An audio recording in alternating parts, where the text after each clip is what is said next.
তো আপনি যদি দুয়ারে সরকার ক্যাম্প থেকে আপনার যুবসাথী প্রকল্পের অফলাইন ফর্মটি নিয়ে এসে থাকেন এবং আপনাকে আমি ফুল প্রসিডিওর দেখিয়ে দেবো কিভাবে আপনি step by step fill up করবেন। একটি স্টেপ মিস করলে কিন্তু আপনি ভুল করে ফেলবেন এবং সেখানে টাকা পাওয়ার চান্সটি কমে যাবে। আপনি টাকা নাও পেতে পারেন, আপনার অ্যাপ্লিকেশনটি ভুল হয়ে যেতে পারে।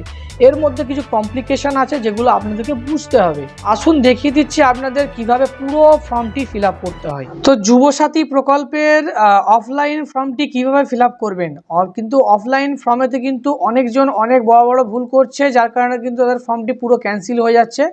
তো দেখিয়ে দিচ্ছি। সর্বপ্রথম কিন্তু আপনারা যেটি করবেন এবং ম্যাক্সিমাম জন ভুল করছেন, এখানে একটু কাছে দেখলে বুঝতে পারবেন, এই যে বক্সটি দেওয়া আছে এখানে একটু দেখাচ্ছে colour passport size photo paste here and sign in upper white position. মানে হচ্ছে এখানে একটি রিসেন্ট পাসপোর্ট সাইজ ফটো আপনি অ্যাটাচ করছেন। আপার মানে উপরে, এই যে উপরে সাদা অংশটি পড়ে থাকছে এখানে কিন্তু আপনি সিগনেচার করবেন যে ক্যান্ডিডেট হয়ে গেল। তারপরে এখানে দিয়েছে দুয়ারে সরকার রেজিস্ট্রেশন নম্বর, যেখান থেকে ফর্মটি কালেক্ট করবেন ক্যাম্প থেকে, ওরা কিন্তু এখানে রেজিস্ট্রেশন নম্বরটি নেবে। অবশ্যই কিন্তু জমা দেওয়ার আগে ক্যাম্প এই নম্বরটি দিয়েছি কিনা দেখে নেবেন, এটি কিন্তু বিশেষ প্রয়োজন। দ্বিতীয় হচ্ছে আপনি আধার নাম্বারটা এখানে লিখবেন।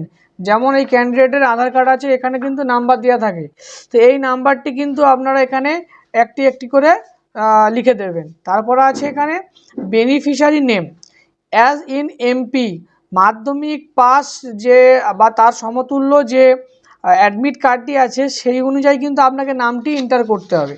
তো এখানে মেয়েদের ক্ষেত্রে যারা বিবাহিত, বিয়ের আগে খাতুন ছিল, বিয়ের পরে স্বামীর পদবি পেয়েছে, তাদের ক্ষেত্রে কিন্তু তার মাধ্যমিক এক্সাম দেওয়ার সময় যে নামটি ছিল সেই নামটি লিখবে। তো আমরা এখানে ক্যান্ডিডেটের যে নেমটি আছে এখানে আমরা লিখে দিচ্ছি। দেওয়ার পরে যদি ইমেল আইডি থাকে দিতে পারেন, নাহলে নাও দিতে পারেন, এটা অপশনাল। তারপর এখানে আপনার লিঙ্গটি মানে জেন্ডার, পুরুষ হলে পুরুষ, মেয়ে হলে মেয়ে, এখানে টিক করে দিচ্ছেন। এটি হয়ে গেল। তো তারপরে এখানে ডেট অফ বার্থ, তো ডেট অফ বার্থটি দেখবেন আপনার অ্যাডমিট কার্ডে যেটি আছে, এখানে অ্যাডমিট কার্ডে লেখা থাকে আপনার ডেট, মাস আর সাল তিনটি লেখা থাকে। তো এই ডেট অফ বার্থটি এখানে ফরম্যাটে করবেন। তারপরে একটি গুরুত্বপূর্ণ বিষয়, সেটি হচ্ছে 1/4/2026, 1/4/2026 অনুযায়ী বয়স কত হচ্ছে সেটা কিন্তু এখানে লিখতে হবে। আচ্ছা, তারপরে হয়ে যাচ্ছে বাবার নাম, বাবার নামটি প্রত্যেকটা কিন্তু ক্যাপিটাল লেটারে লিখতে হবে। তারপরে হচ্ছে মাদার্স নেম, মাদার্স নেমটি এখানে লিখে দিচ্ছেন। দিয়ে স্পাউস নেম, যারা কিন্তু বিবাহিত অবশ্যই কিন্তু স্বামী বা যদি সে কোনো ছেলে করে থাকে তাহলে তার স্ত্রীর নাম দেবেন, নাহলে কিন্তু এখানে পদবি মিসম্যাচ হওয়ার কারণে আপনার ফর্মটি রিজেক্ট হতে পারে। তারপর হচ্ছে ক্যাটাগরি, আপনি যদি এসটি এসসি বা ওবিসি হয়ে থাকেন তাহলেই কিন্তু এখানে সার্টিফিকেট নাম্বার লিখবেন। যদি জেনারেল হয়ে থাকেন জেনারেলে ক্লিক করে এটা এগিয়ে যাবেন, এটা কিছু লেখার প্রয়োজন নেই। তারপরে হচ্ছে আপনার আপনি বিবাহিত না বিবাহিত না, তো এখানে আমরা যদি বিবাহিত হয় তাহলে বিবাহিত এখানে ক্লিক করবেন, এবং যদি বিবাহিত না হয়ে থাকেন তাহলে এখানে আনম্যারিডে ক্লিক করে দেবেন। তারপরে আপনার গ্রামের ক্ষেত্রে বিশেষ করে যারা গ্রামে বাস করে তারা কিন্তু হাউস নাম্বার বা বাড়ির নম্বরটি কিন্তু থাকে না। অতএব আপনার যদি বাড়ির নাম্বার না থেকে থাকে এটাকে স্কিপ করে যাবেন, এখানে কিছু লেখার প্রয়োজন নেই। তারপরে আপনার ভিলেজ, যদি ভিলেজ হয়ে থাকে গ্রাম, আর না হলে যদি শহর হয়ে থাকে শহরে ক্লিক করবেন, করে এখানে ইন্টারনেটে লিখে দেবেন। তো এইগুলো কিন্তু পুরো ডিটেলসগুলো কিন্তু আপনার আধার কার্ডের এই লাস্টের পেজে দেখবেন, এইগুলো পুরোপুরি লেখা আছে। সবগুলো দেখে দেখে মিলিয়ে নেবেন, আপনার ভিলেজ পোস্ট সব কিন্তু লেখা থাকে। তো এখানে পোস্ট অফিসটাও লিখে দিচ্ছেন। তারপরে আপনার গ্রাম পঞ্চায়েতের নাম, জিপি, জিপি মানে গ্রাম পঞ্চায়েত, গ্রাম পঞ্চায়েতের নামটি লিখে নেবেন। গ্রাম পঞ্চায়েতের নাম না জানা থাকলে যে স্ট্যাম্প থেকে কালেকশন করছেন, আপনার যে স্ট্যাম্প দিয়েছেন ওখানেই কিন্তু আপনার গ্রাম পঞ্চায়েতের নাম লেখা থাকে, ওটা দেখে দেখে লিখে নেবেন। তারপরে আসছি আমরা পুলিশ স্টেশন, পুলিশ স্টেশনটা লিখে নেবেন। ডিস্ট্রিক্ট, যে ডিস্ট্রিক্টের হবেন লিখে নেবেন।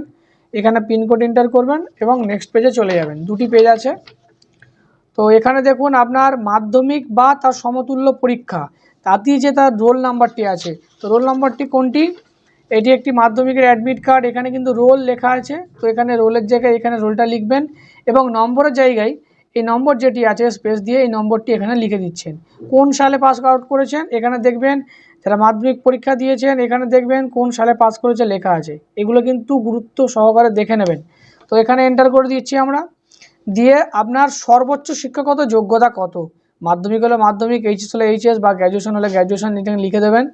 দিয়ে বর্তমানে আপনি কি করছেন, এটি একটি গুরুত্বপূর্ণ বিষয়। এটি কিন্তু তাদেরকেই দেওয়া হচ্ছে যারা আনএমপ্লয়, মানে যারা চাকরি পায়নি। তো এখানে কিন্তু সবাই আনএমপ্লয়ই দেবেন, আদার্স কোনো পেশা দেওয়ার প্রয়োজন নেই। আচ্ছা, তারপরে এখানে যাচ্ছে আপনার ব্যাঙ্ক ডিটেলস। তো তো ব্যাঙ্ক ডিটেলসটি যদি আপনার ব্যাঙ্ক অ্যাকাউন্ট থাকে এগুলো পুরোপুরি ভালো করে দেখে নেবেন। অ্যাকাউন্ট নাম্বার প্রয়োজনে 2-3 বার মিলিয়ে নেবেন। ব্যাংকের নাম, প্রত্যেকটি ব্যাংকের নাম থাকে, ব্যাংকের নামটি পুরো ডিজিটাল ক্যাপিটাল লেটারে লিখে দেবেন। তারপর তার ব্রাঞ্চ, কোথাকার ব্রাঞ্চ, ব্যাংকের বই চেক করলে কিন্তু তার ব্রাঞ্চও পেয়ে যাবেন, কোথায় ব্রাঞ্চ আছে দেখে নেবেন। অ্যাকাউন্ট নম্বরটি পরস্পর সুন্দর করে মিলিয়ে দেখে নেবেন, তারপর আইএফএসসি কোডটি দিয়ে দেবেন। আচ্ছা, এখানে যেটি হচ্ছে, আপনি যদি কোনো সরকারি সুযোগ সুবিধা পেয়ে থাকেন তাহলে কিন্তু ইয়েস দেবেন, না হলে নো দেবেন। তো আমরা নোই দিয়ে দিচ্ছি এখানে, কারণ নো দেওয়াই ভালো। এখানে যদি পেয়ে থাকেন তার বিবরণ, ঠিক আছে। তো লক্ষ্মীর ভাণ্ডার যারা পান, যারা কৃষক বন্ধুর টাকা পান, তারা কিন্তু এই স্কিমের জন্য অ্যাপ্লাই করতে পারবেন না। এবং হচ্ছে আপনাদের কি কি নথির প্রয়োজন সেটি একটি গুরুত্বপূর্ণ বিষয়। তো 1 নম্বর যেটি আছে, মাধ্যমিক, তার অ্যাডমিট কার্ড, মাধ্যমিক বা তার সমতুল্য, এইচএসও হতে পারে, তার অ্যাডমিট কার্ড, এখানে আপনারা টিক দিচ্ছেন। তারপরে আছে মাধ্যমিক বা তার সমতুল্য মার্কশিট, না হলে সার্টিফিকেট, যে কোনো একটি। তো আপনি মার্কশিট বা সার্টিফিকেটের জেরক্স দিচ্ছেন, মানে আপনার যে ডকুমেন্টসগুলো আছে সেগুলো কিন্তু টিক করতে হবে এখানে, কী কী ডকুমেন্টস সাবমিট করছেন। তারপরে আছে আপনার আধার কার্ডের জেরক্স, ভোটার কার্ডের জেরক্স। আচ্ছা, যদি ভোটার কার্ড কারো না দিয়ে থাকে তাহলে আপনি এখানটা স্কিপ করে যাবেন, এখানে কিছু টিক দেওয়ার দরকার নেই। আচ্ছা, তারপরে ব্যাংকের পাসবুক, যেখানে আপনার আইএফএসসি কোড সবগুলো যেন থাকে। ব্যাংক অফ বরোদার ক্ষেত্রে যে পাসবুকটি দেওয়া হয় সেখানে ফার্স্ট পেজ আর লাস্ট পেজ গিয়ে একটি পাতায় জেরক্স করে আপনারা জমা দেবেন। তারপরে এটি যদি কাস্ট সার্টিফিকেট থাকে তবেই দেবেন, নাহলে এখানে কোনো রাইট চিহ্ন দেওয়ার দরকার নেই। তারপরে আপনাদের আছে সেলফ ডিক্লারেশন, এগুলো ভালো করে পড়ে বুঝে নেবেন, নিয়ে কিন্তু অ্যাপ্লিক্যান্টকে এখানে সিগনেচার করতে হবে আর এখানে ডেট লিখতে হবে। এটার কোনো লেখার দরকার নেই, এটা দুয়ারে সরকার রেজিস্ট্রেশন নম্বর ওরা লিখে দেবে, নাম লিখে এটা কেটে আপনাকে রিসিভ হিসাবে দিয়ে দেওয়া হবে। তাহলে এখানে গুরুত্বপূর্ণ বিষয় সেটি হচ্ছে, এখানে সাইন করলেন এবং ফটোর উপরে ক্রস সিগনেচার করলেন, এই দুটি সিগনেচার ক্যান্ডিডেটকে করতে হচ্ছে, এবং পারলে আপনারা প্রত্যেকটি জেরক্সের নিচে সিগনেচার করে দেবেন। তো ভিডিওটি কেমন লাগলো অবশ্যই জানাবেন এবং প্রত্যেকটি বন্ধুদের সঙ্গে শেয়ার করে যাবেন।